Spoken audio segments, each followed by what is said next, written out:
आपण पाहत आहात BV महाराष्ट्र न्यूज, खबरबात महाराष्ट्राची।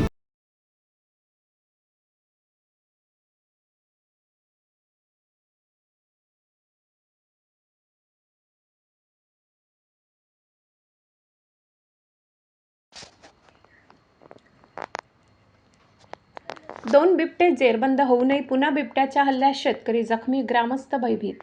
निफाड तालुक्यातील खडक माडेगाव येथे बिबट्याचा थरार थांबण्याचे नाव घेत नसून बागेत गवत कापत असलेल्या शेतकऱ्यावर बिबट्याने अचानक हल्ला केला। या हल्ल्यात बाबूराव गंगाराम आहेर नंदीवाले हे गंभीर जखमी झाले असून त्यांच्या पाठीवर व शरीराच्या इतर भागांवर खोल जखमा झाल्या। त्यांना तातडीने उपचारासाठी रुग्णालयात दाखल करण्यात आले।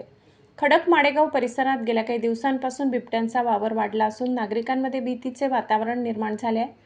शुक्रवार दिनांक 5 जून रोजी येथील एका पॉली हाऊसमध्ये शिरलेल्या बिबट मादीला वन विभाग व निफाड बचाव पथकाने सुरक्षितपणे पकडून वन उद्यानात हलविले होते। त्यानंतर अवघ्या 3 दिवसात सोमवार दिनांक 8 जून रोजी रामेश्वर शंकर शिंदे यांच्या मालकीच्या गट क्रमांक 731-3 मधील कांदा चाळीच्या जाळीत आणखी एक बिबट्या अडकल्याची माहिती वन विभागाला मिळाली होती। संबंधित बिबट्यालाही वन विभागाने यशस्वीरित्या जेरबंद केले होते। मात्र लागोपाठ 2 बिबटे पकडल्यानंतरही परिसरात आणखी बिबट्यांचा वावर असल्याचे आजच्या हल्ल्यामुळे स्पष्ट झाले आहे। त्यामुळे ग्रामस्थांमध्ये मोठी चिंता व्यक्त केली जात आहे।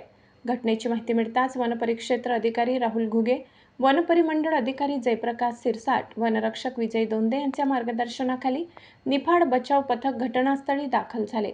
बचाव पथकातील ज्ञानेश्वर पवार, सादिक शेख, वैभव दौंड, विजय माडी, काशीनाथ माडी, शरद चांदोरे, सागर दुसिंग व भारत माडी यांनी घटनास्थळी पाहणी करून पुढील कार्यवाही सुरू केली।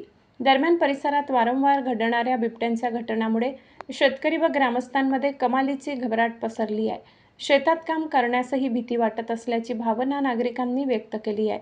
वन विभागाने तातडीने परिसरात पिंजरे लावून बिबट्यांचा बंदोबस्त करावा अशी जोरदार मागणी ग्रामस्थांकडून करण्यात येत आहे। BV न्यूज महाराष्ट्रासाठी महेश साळुंखे।